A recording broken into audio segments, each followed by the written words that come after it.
ओम हर हर महादेव। जय श्री कृष्णा, राधे राधे। आज मैं गीता का 7वां अध्याय आपको श्रवण कराने जा रही हूँ।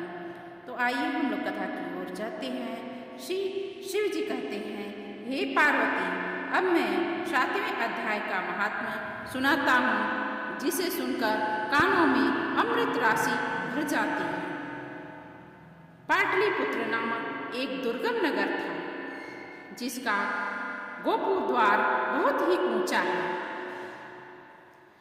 उस नगर में शंकुकर्ण नामक एक ब्राह्मण रहता था। उसने वैश्य वृत्ति का आश्रय लेकर बहुत धन कमाया, किंतु न तो कभी पितरों का तर्पण किया, न देवताओं का पूजन किया। वह धनोपार्जन में तत्पर होकर राजाओं को भी भोज नहीं कराता। एक समय की बात है, उस ब्राह्मण ने अपना चौथा विवाह करने के लिए पुत्रों बंधुओं के साथ यात्रा की। मार्ग में आधी रात के समय जब वह सो रहा था, तब एक सर्प ने कहीं से आकर उसकी बाहों में काट लिया। उसके काटते हुए ऐसी अवस्था हो गई कि मणि मंत्र और औषधि आदि से भी उसके शरीर की रक्षा असाध्य जान पड़ी। तत्पश्चात कुछ ही क्षणों में उसके पांव पखेरु उड़ गए। वह प्रेत बन गया। कभी बहुत समय के बाद वह प्रेत सर्प योनि में उत्पन्न हुआ। उसका वित्त धन की वासना में बंधा था। उसने पूर्व वृत्तांत को स्मरण करके सोचा, मैंने घर के बाहर करोड़ों की संख्या में धन गाड़ रखा है, उससे इन पुत्रों को वंचित करके स्वयं ही उसकी रक्षा करूंगा। साप की योनि से पीड़ित होकर पिता ने एक दिन स्वप्न में अपने पुत्र के समक्ष आकर अपना मनोभाव बताया।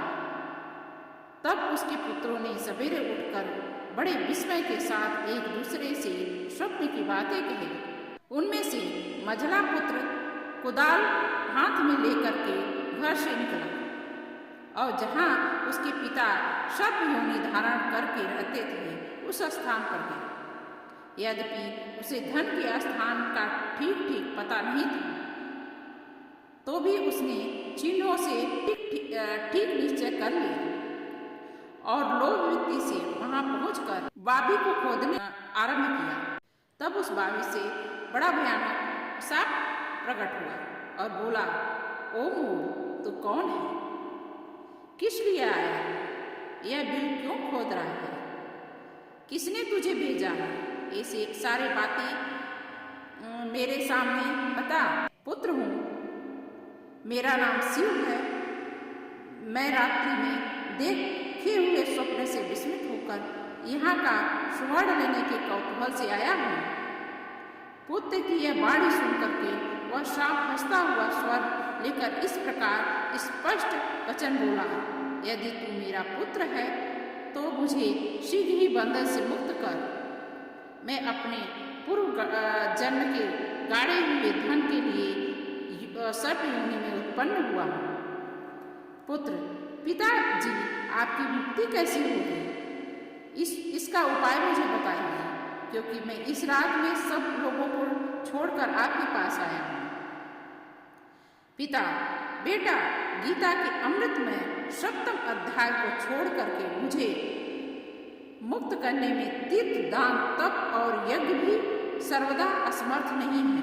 केवल गीता का 7वां अध्याय ही प्राणियों के जरा, मृत्यु आदि दुखों को दूर करने वाला है। मेरे श्राद्ध के दिन गीता के 7वें अध्याय का पाठ करके ब्राह्मणों को श्रद्धापूर्वक भोजन करा। इससे निसंदेह मेरी मुक्ति हो जाएगी। बस अपनी शक्ति के अनुसार पूर्ण श्रद्धा के साथ निस्वार्थी और वेद विद्या में प्रवीण अन्य ब्राह्मणों को भी भोजन कराना। सर्प योनि में पड़े हुए पिता के वचन सुनकर सभी पुत्रों ने उसकी आज्ञा अनुसार उससे भी अधिक किया। तब शंकुकर्ण ने अपने सब शरीर को त्याग कर दिव्य देह धारण कर लिया और सारा धन पुत्रों के अधीन कर दिया। पिता ने करोड़ों की संख्या में जो धन उनमें बांट दिया था, उससे वे पुत्र बहुत प्रसन्न हुए।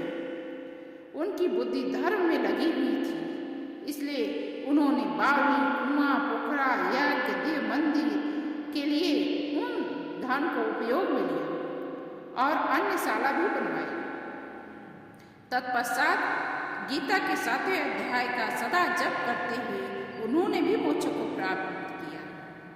हे पार्वती, यह तुम्हें 7वें अध्याय का महात्मा बतलाया, जिसके शरण मात्र से मानव सब पातकों से मुक्त हो जाता है। तो ये तो पार्वती जी को शिव जी ने बताया था और आपको सुनकर यह कथा कैसी लगी?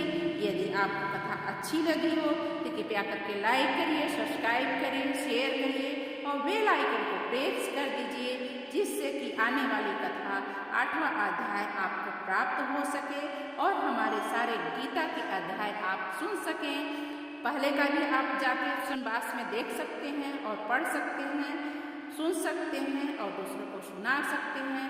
जो गीता का पाठ सुनता है उसका शरीर निर्मल हो जाता है और अंत में मुक्ति को प्राप्त कर लेता है और धन्य धान से परिपूर्ण हो जाता है।